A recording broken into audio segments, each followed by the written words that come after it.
오늘 제목이 전염되는 기쁨이에요. 이 제목을 제가 이제 부탁을 받고 지난달 말에 정했는데요. 이 정하고 나서 참 후회하기도 하고 감사하기도 했습니다. 후회한 이유는 왜 그런가 하면 정하고 난 이후부터 이 바이러스가 막 이렇게 나오기 시작을 해서 괜히 제 탓인가 싶어가지고 이름을 이렇게 괜히 잘못 정했다 하는 생각도 들었어요. 이 전염되는 게 얼마나 무서운지 저희가 느끼지 않습니까? 그런 또 하나는 감사한 것은 이 전염되는 것이 얼마나 빠른지 또 넓게 되는지 우리가 현실로 참 느끼고 있는 시기이기 때문에 기쁨이 이렇게 전파되면 좋겠다라는 마음도 또한 품게 되었습니다.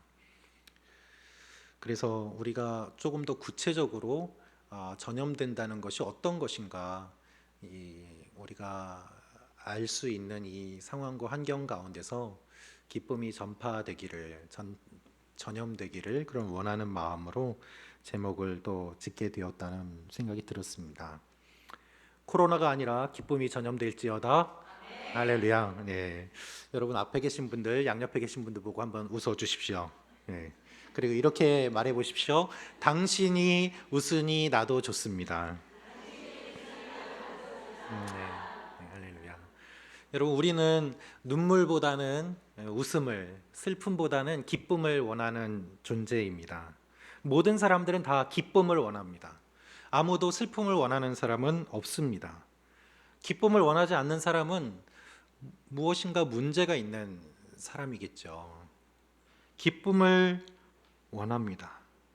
그런데 기쁨을 원하지 않는 사람은 치료가 필요합니다. 우리의 문제는 무엇입니까? 기쁨은 다 원하는데 기뻐할 수 없는 상황이라는 거죠. 기쁨을 자꾸 빼앗긴다는 것입니다.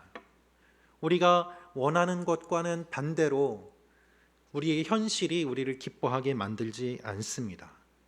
일주일에 한 번 웃을 수 있는 시간이 얼마나 됩니까?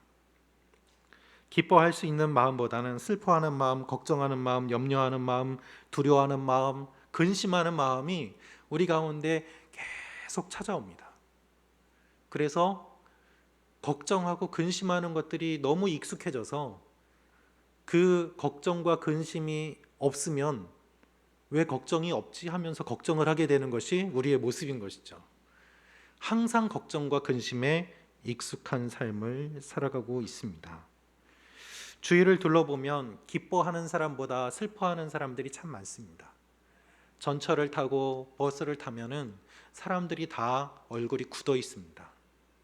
마치 나를 조금이라도 건드리기만 하면 나는 당신과 싸울 준비가 되어 있습니다라는 그러한 식의 모습을 보이는 분들이 얼마나 많이 있습니까? 주위를 둘러보면 그런 일들이 참 많죠. 남편은 맨날 늦게 들어오고 매번 속썩이고 애들은 또 왜 그렇게 말을 안 듣는지, 그리고 나도 조금 여유 있게 영화도 한번 보고 싶고 브런치도 하고 싶은데 다른 사람들 SNS를 보면 다 잘 사는 것 같고 해외여행도 가고 평안한 것 같은데 나는 왜 이렇게 사는가 하는 그러한 마음들이 우리 속에 생길 때가 얼마나 많이 있습니까? 할 수 없는 환경이 너무 원망스럽죠. 기쁠 일이 별로 없어요. 그러면 여러분 왜 이렇게 기쁨을 빼앗긴 채 살아갈까요? 우리가 기뻐하지 못하는 이유는 무엇일까요? 이 기쁨은 도대체 무엇일까요? 어떻게 해야지 이 기쁨을 얻을 수 있을까요? 오늘 말씀을 통해서 우리가 함께 살펴보기를 원합니다. 오늘 말씀을 통해서 크게 볼 것은 우리가 왜 기쁨을 원하는가, 그리고 왜 기쁨을 빼앗기는가, 그리고 어떻게 해야지 이 기쁨을 다시 회복할 수 있는가, 이것들을 한번 보도록 하겠습니다. 먼저 우리가 왜 기쁨을 원할까요? 그것은 우리가 창조되었을 때에 하나님이 우리에게 새겨주신 DNA에 기쁨이 있기 때문입니다. 여러분 우리 본성에 이 기쁨이 새겨져 있어요. 하나님께서 세상을 창조하셨을 때 하나님은 하나하나를 만드시고 이렇게 말씀하셨습니다. 보시기에 좋았더라. 토부, 이 좋다라는 말은 그 마음 그대로 이루어졌다. 그 마음에 의도된 대로 그대로 됐다라는 의미가 있습니다.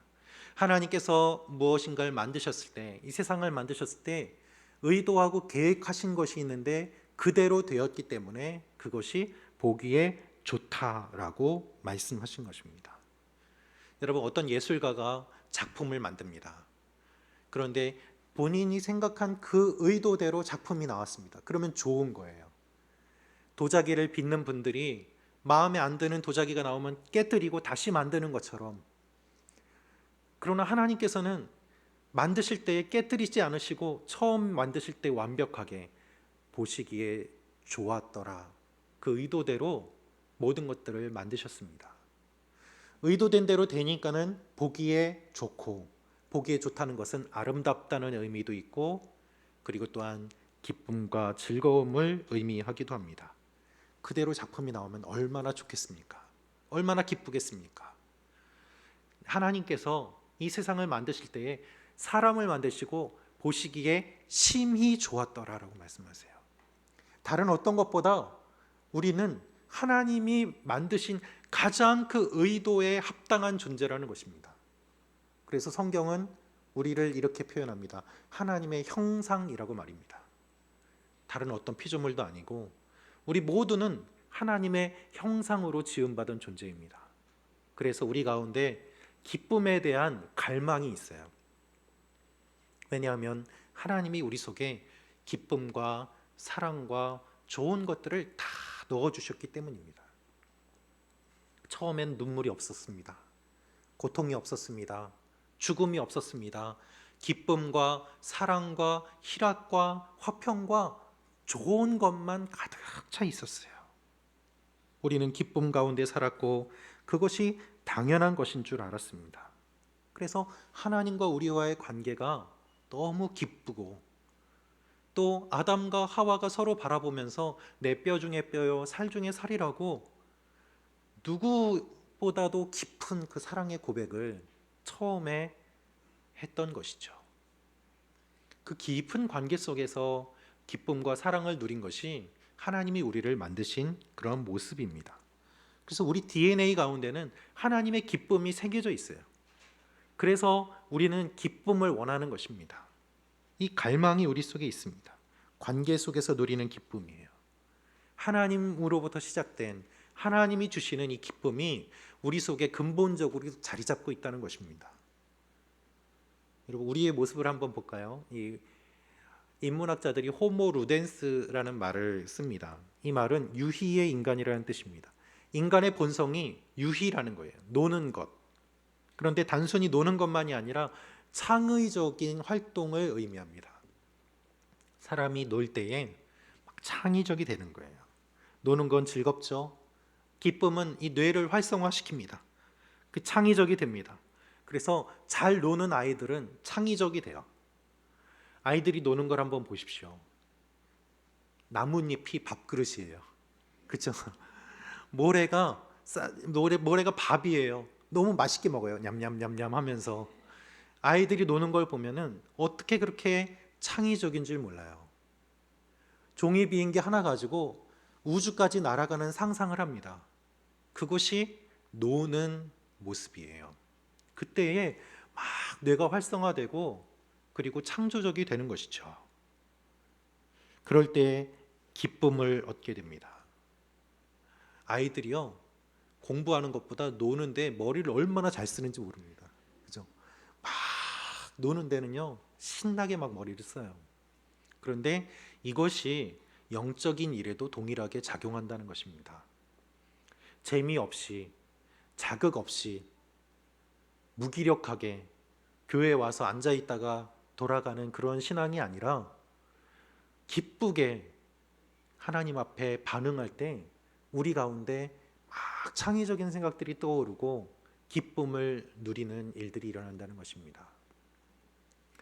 제가 일본에 아울리치 갔을 때 일본의 가고시마에서 사역하는 선교사님이 이런 말씀을 하신 적이 있습니다. 선교팀들을 참 많이 봤는데요. 선교팀들을 참 많이 봤는데 그 팀들을 보니까 한 가지 특징이 있다고 합니다. 그 특징이 뭐냐고 물어봤습니다. 잘 노는 팀이 선교를 잘한대요. 그래서 그 선교지에 아울리치 왔을 때에 막 그 팀원들 가운데 서로 잘 놀고 좋은 분위기를 만들고 재미있게 하는 그 팀들이 사역의 열매도 많다는 이야기를 하셨습니다. 선교지에 왔으면 팀들이 서로 격려하고 응원하고 작은 것 하나라도 보면서 막 깔깔대고 저거 봐라 저거 너무 신기하다. 와, 이 나라는 이런 것도 있구나. 저 사람들은 왜 저렇게 할까? 막 그렇게 보는 팀은요. 너무 재미있어서 선교사님도 힘이 나고 막 전도하면은 말은 안 통해도 주위 사람들이 온대요. 저 사람들은 뭐가 있길래 저렇게 즐겁게 노나. 그래서 같이 모여가지고 어울려 놀고 거기서 복음을 전하는 거예요. 그런데 어떤 팀은 잘 놀지 못하는 팀이 있다고 합니다. 얼굴만 봐도 막 긴장한 티가 막 역력한 거예요. 그래서 노방전도 하러 나갔는데 갑자기 비가 왔을 때 우리는 영적인 공격을 당하고 있습니다 하면서 비는 따라갈지어다 하고 막 이렇게 막 대적기도 하고 막 이러면은 막 선교사님도 무서워가지고 이거 내가 어떻게 해야 되나 막 이렇게 내가 잘못 데리고 나왔나 이런 마음이 드시는데요. 뭐 하나 입맛에 안 맞으면 마귀의 공격이라고 그러고 막 이렇게 막 하고 대적하고 막 닭광은 막 치워버리고 막 이렇게 되면은 이게 어려워지는 거죠. 그런데 잘 노는 팀은 막 비 맞으면 비 맞은 모습 보면서 서로 와 너 비 맞았다 하면서 막 이렇게 깔깔대는데 이 팀들이 다 다른 모습들을 보면서 선교사님이 현장에서 경험한 것은 잘 노는 팀이 선교를 잘하더라라는 것입니다. 여러분, 우리는 어떻습니까? 예배를 섬기시는 여러분들은 억지로 섬기십니까? 아니면 내가 찬양 설 때마다 기쁘고 즐거워가지고 뭐 틀려도 괜찮아요 막 신나게 막 불러보면 그게 은혜가 되는 거예요. 그런데 틀리면 어떻게 할까 막 긴장해서 하면은 보는 사람은 더 긴장합니다.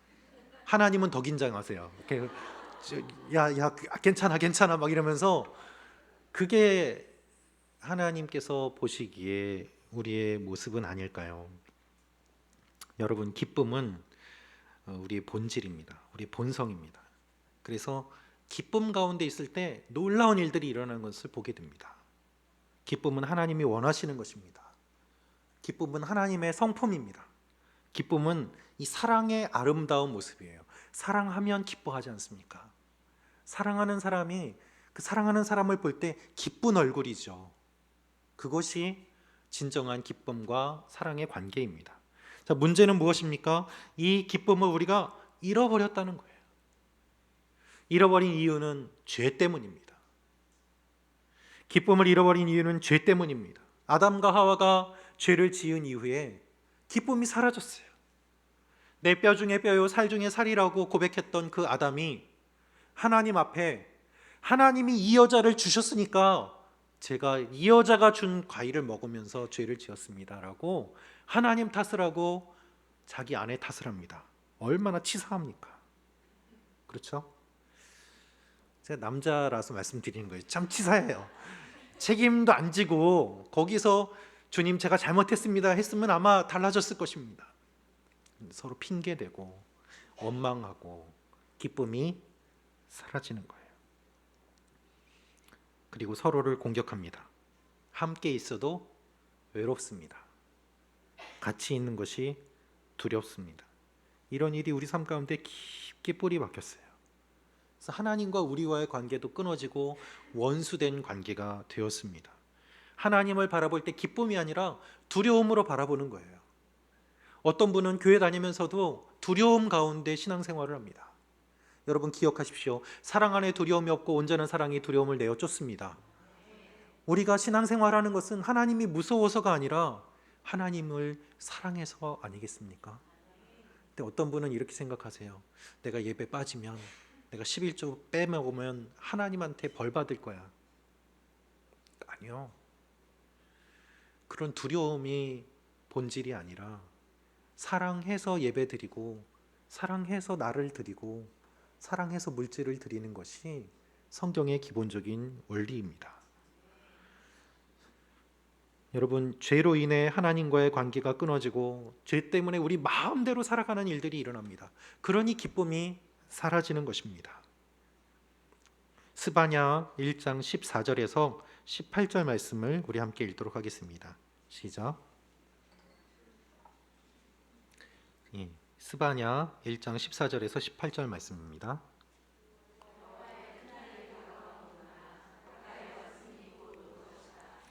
여호와의 날의 소리는 비통할 것이다. 용사들이 거기서 울부짖을 것이다.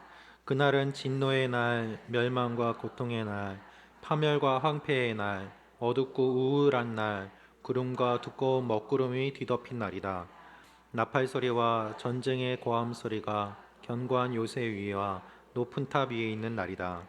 내가 사람들에게 재앙을 보낼 것이니 그러면 그들은 보지 못하는 사람처럼 걷게 될 것이다. 그들이 여호와께 죄를 지었으므로 그들의 피는 흙먼지처럼 그들의 먹은 것도 오물처럼 쏟아질 것이다. 그들의 은도 그들의 금도 그들을 구해낼 수 없을 것이다. 여호와의 진노의 날에 그의 질투의 불이 온 땅을 태울 것이다. 모든 사람들을 곧 없애실 것이다. 아멘. 하나님은 아주 무서운 말씀을 하십니다. 하나님이 원수된 것을 말씀하시고 여호와의 큰 날이 임할 것이다. 그때는 너희가 다 죽을 것이다. 그 말씀을 선포하고 계세요. 하나님이 이스라엘을 축복하시는 것이 아닙니다. 너희는 멸망하고 너희는 죽을 것이고 너희는 심판받을 것이다. 여호와의 날이 임할 것이다. 이것이 지금 하나님이 하시는 말씀입니다. 얼마나 무섭습니까? 여러분, 실은 스바냐 1장부터 오늘 우리가 읽은 이 3장 14절 그 이전까지 내용은 다 이와 같은 내용들이에요. 우리는 스바냐 3장 17절 말씀만 가지고 하나님의 사랑을 이야기하지만 사실 스바냐서 전체는 하나님의 심판의 내용입니다. 앞부분에 이스라엘 백성들이 얼마나 잘못하고 있는지에 대해서 하나님 말씀하시고 무서운 심판이 임할 것을 선포하고 계십니다. 왜 이렇게 무섭게 말씀하실까요? 이스라엘이 죄를 지었기 때문입니다. 스바냐 1장 4절부터 7절 말씀을 읽어보면 그 이유를 알 수 있습니다. 함께 읽겠습니다. 스바냐 1장 4절에서 7절입니다. 시작.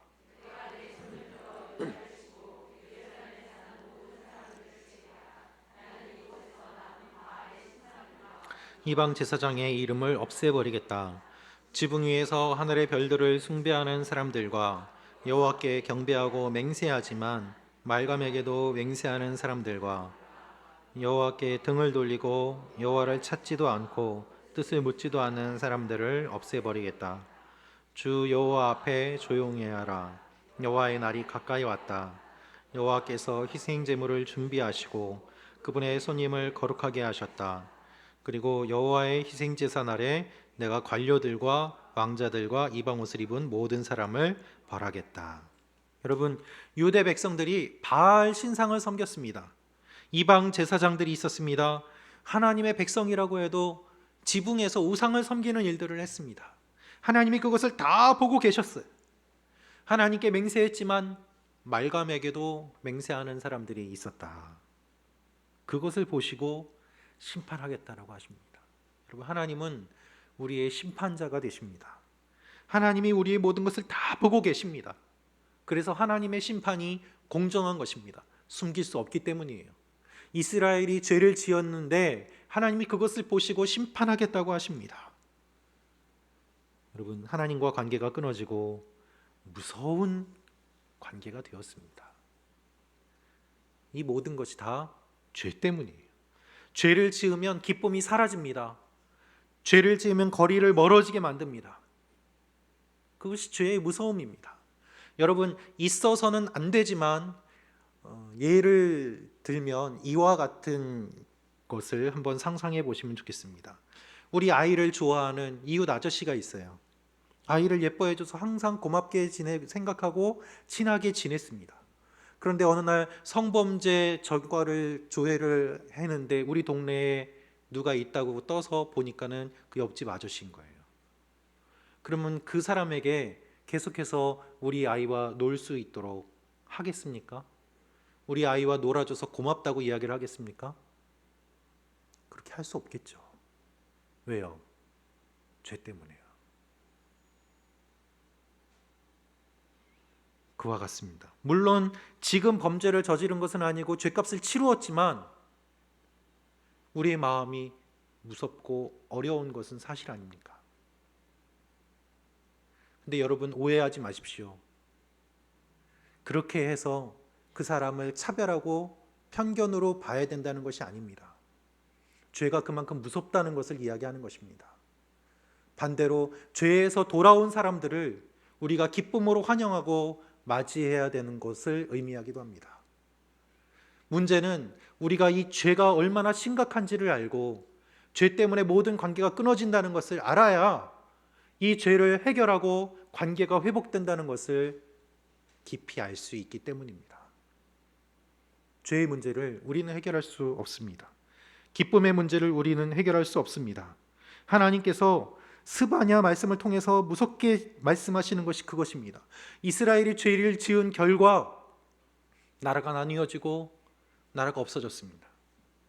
이미 북이스라엘이 사라지고 남유다도 계속해서 그것을 보면서도 죄를 짓고 있는 그 모습을 보면서 하나님이 심각하게 말씀하고 계시는 것입니다. 그런데 놀라운 사실이 있습니다.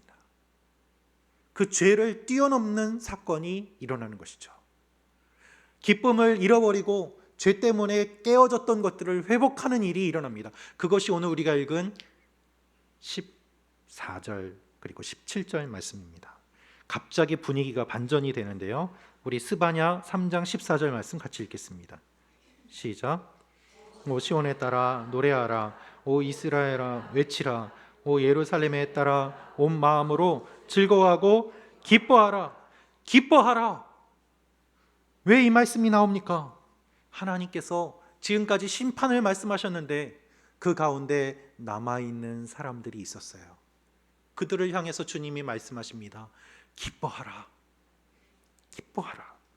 온 마음으로 즐거워하고 기뻐하라. 여러분, 기쁨을 회복하기 위해서는 어떻게 해야 될까요? 기뻐해야 됩니다. 할렐루야. 예, 바보 같은 이야기처럼 들리시죠? 그런데 이 말이 정답이에요. 여러분, 배고프면 어떻게 해야 될까요? 먹어야죠.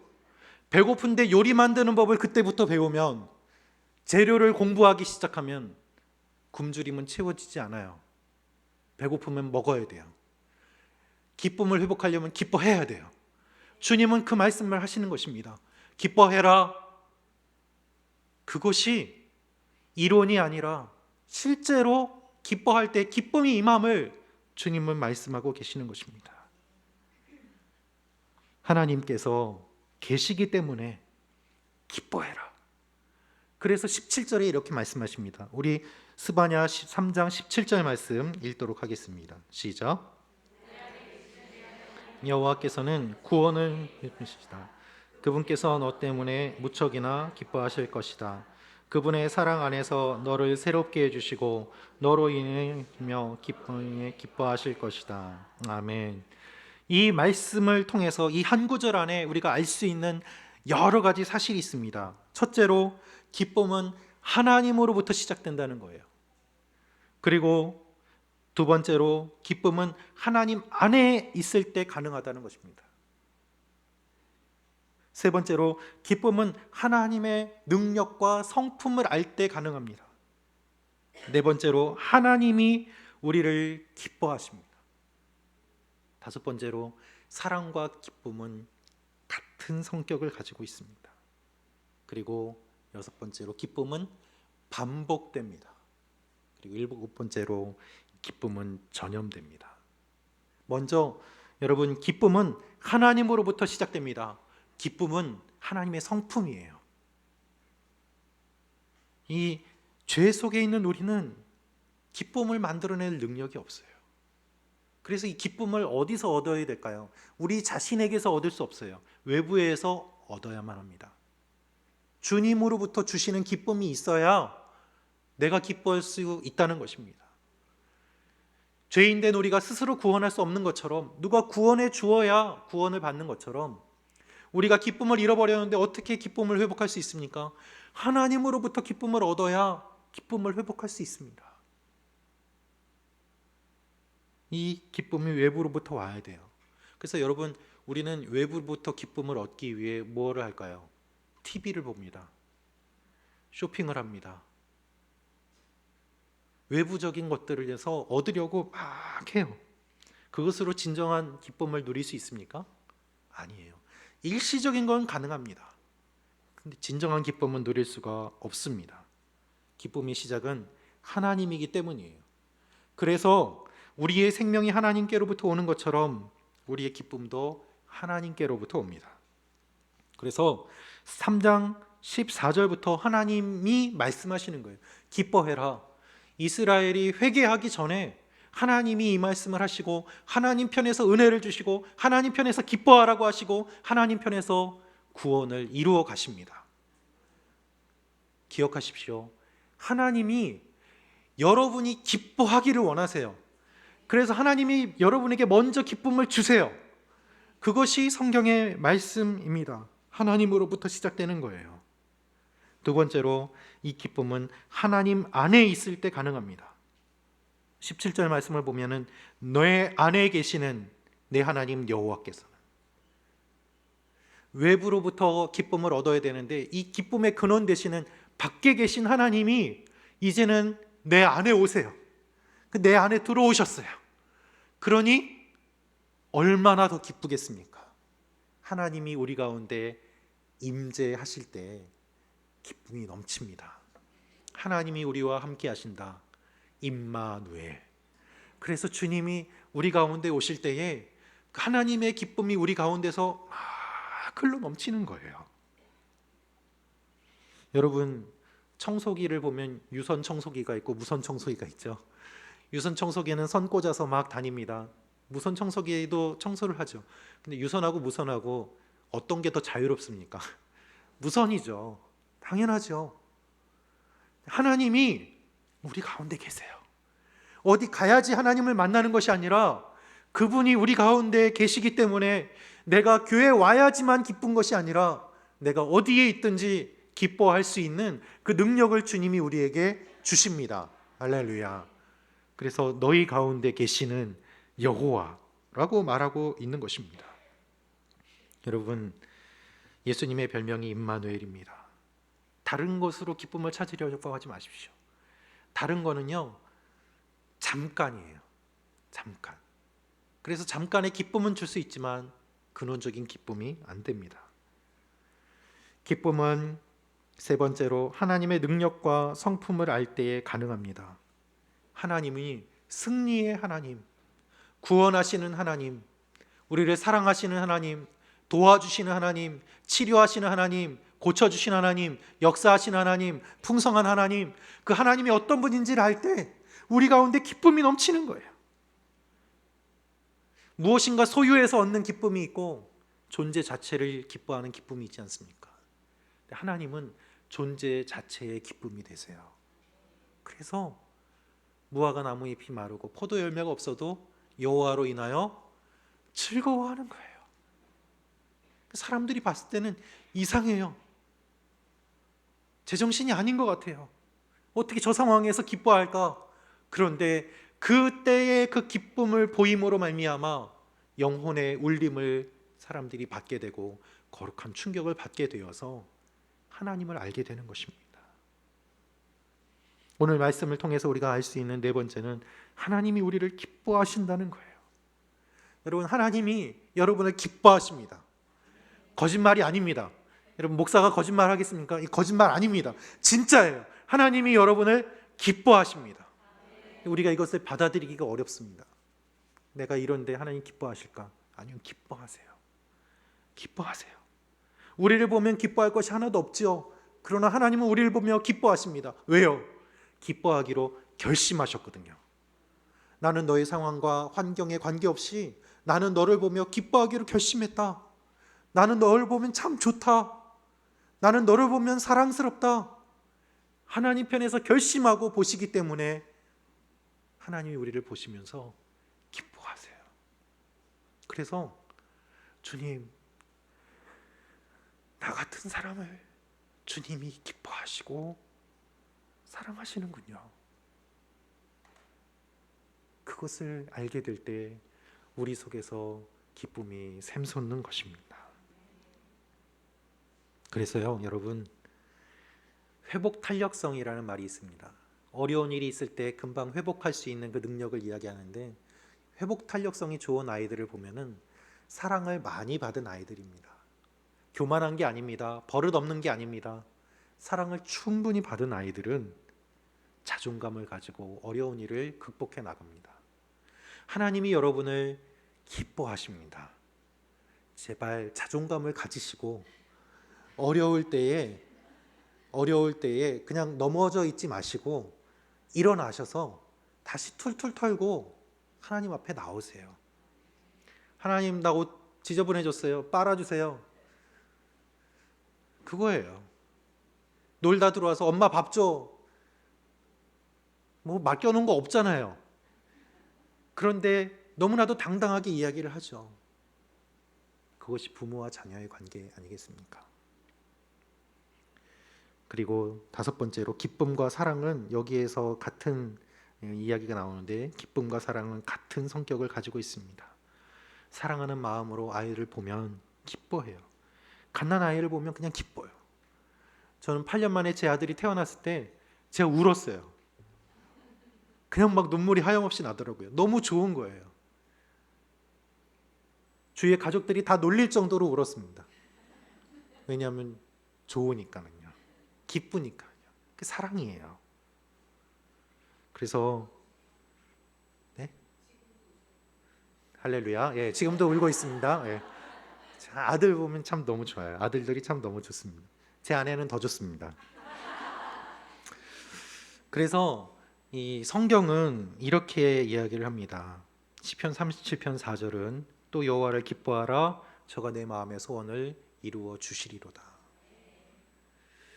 하나님을 보면 그냥 좋고 기쁜 그 마음이 있을 때에 하나님을 사랑하는 거죠. 그래서 기쁨과 사랑은 같은 말이에요. 하나님을 사랑하는데 기쁘지 않다? 거짓말이겠죠. 그래서 항상 기뻐하라고 말씀하십니다. 그리고 하나님이 주시는 기쁨은 반복돼요. 여러분, 새로운 핸드백을 사면은 기쁘죠. 하지만 반복되진 않습니다. 조금 지나면은 그 기쁨은 사라지기 때문이에요. 그래서 옷장에 옷은 항상 가득 있는데 입을 옷이 없어요. 나를 기쁘게 해주는 옷이 없는 거예요. 왜요? 일시적인 것이기 때문이에요. 그래서 항상 새로운 것을 원합니다. 그러나 주님의 기쁨은 일시적이지 않습니다. 그냥 좋고 또 좋아요. 그래서 자꾸 예배를 드리는 거예요. 그래서 여러분, 천국은 누가 갈까요? 예배 드리기 좋아하는 분들이 갑니다. 천국 가서 하는 일은 예배 드리는 거거든요. 근데 예배를 영원히 드려요. 예배가 안 끝나요. 그러니까 예배 드리기 싫어하는 분은 천국 가는 게 지옥이에요. 언제 끝나나. 예배가 안 끝나잖아요. 그러니까 예배 드리기 싫어하는 분은 천국에 못 가요. 하나님이 그렇게 구별하시는 거예요. 지옥으로 보내시는 게 아니라 예배 드리기 좋아하는 사람들만 모인 곳이 천국이라는 거예요. 그래서 자꾸 예배 드리고 싶고 좋은 것, 하나님을 좋아하는 것, 그것이 사랑입니다. 그렇게 되시길 축원합니다. 그리고 마지막 7번째로, 기쁨이 전염돼요. 하나님이 너희를 보면서 내가 기뻐한다 하시는데, 그 하나님의 모습을 보면서 이스라엘이 또 기뻐하는 거예요. 하나님이 먼저 기뻐해 주시니까 그 기쁨을 받는 우리도 기뻐하고, 그 기쁨이 또 다른 쪽에 전해지는 거예요. 기쁨은 계속해서 전달됩니다. 전염됩니다. 퍼져나갑니다. 이 기쁜 소식, 가장 기쁜 소식이 무엇입니까? 복음이에요. 그래서 예수 그리스도께서 우리를 위하여 죽으시고 부활하셨다, 이 복음의 소식을 땅 끝까지 나아가서 사도들이 전했습니다. 이들이 복음을 전할 때에 그들이 받은 별명이 있습니다. 바로 전염병자라는 거예요. 역병이라는 거예요. 너희가 전하는 복음이 역병처럼 퍼져나가는구나. 막아도 막을 수 없어요. 계속 퍼져나가는 거예요. 근원지가 어디인지 모르고서 전염이 되는 것처럼 로마 교회는 누가 전했는지도 몰랐는데 교회가 이미 세워지고 사도들이 전하지 않아도 계속해서 퍼져나가는 일들이 일어났습니다. 할렐루야. 여러분, 이것이 가장 좋은 소식, 기쁨의 소식, 복음이 전파됨으로 말미암아 2000년 동안 계속해서 여기까지 왔고, 그 기쁜 소식을 우리가 받아서 지금도 하나님을 믿는 것입니다. 여러분, 우리는 하나님의 기쁨을 전달하는 통로입니다. 우리는 하나님의 기쁜 소식을 전달하는 통로입니다. 그래서 우리가 이 복음을 전하고 기쁜 소식을 전할 때 그 소식을 들은 사람들이 또 기뻐하는 거죠. 제가 어느 나라에 가서, 저희 이제 아울리치 갔을 때에 어느 나라에 가서 복음을 전했습니다. 집을 문을 두드리고 복음을 전했습니다. 그런데 그 가운데 어떤 집에 혼자 계시던 할머니가 그 이야기를 하시는 거예요. 내가 너무 외로웠는데 당신들이 와서 사형리로 예수가 누구인지를 알려주니까 너무 좋다. 너무 좋다. 왜 이걸 내가 이제 들었을까? 왜 빨리 나한테 안 전해 주셨습니까? 라고 그 얘기를 하더라고요. 그러면서 너무 기뻐하시는 거예요. 여러분, 그런 일들이 일어납니다. 할렐루야.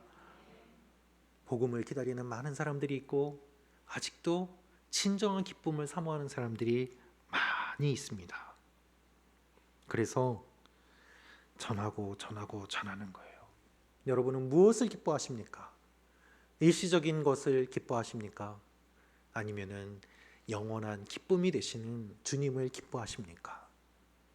우리가 하나님을 기뻐할 때 그 기쁨이 계속해서 우리들 가운데 흘러나갈 줄로 믿습니다. 돈이요? 없어도 괜찮다고요? 아니요, 없으면 힘들죠. 그런데 주님이 없는 거하고 돈이 없는 거하고 어느 것이 더 힘드십니까?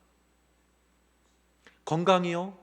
이럴 때도 있죠. 아프면 힘들죠. 근데 주님이 안 계시는 거하고 내 몸이 아픈 거하고 어느 것이 더 힘듭니까?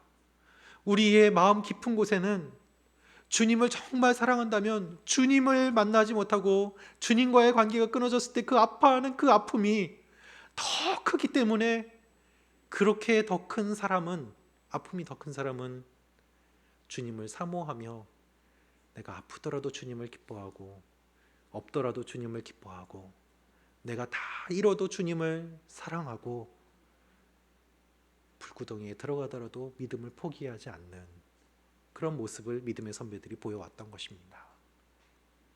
여러분이 하나님을 먼저 기뻐하기로 결심할 때 하나님께서 여러분의 모든 상황과 환경을 아시고 그것을 뛰어넘는 능력을 주실 줄로 믿습니다. 어려움과 힘든 가운데 파묻혀 있는 것이 아니라 그것을 뛰어넘어서 지금까지 보지 못했던 것들, 새로운 것들을 바라보는, 먹구름이 잔뜩 있을 때 그 비가 쫙쫙 쏟아져도 그 위에는 태양이 밝게 떠오르고 있는 것을 바라보고 거기까지 날아 올라가는 믿음을 가지신 여러분과 제가 되기를 주님의 이름으로 축원합니다.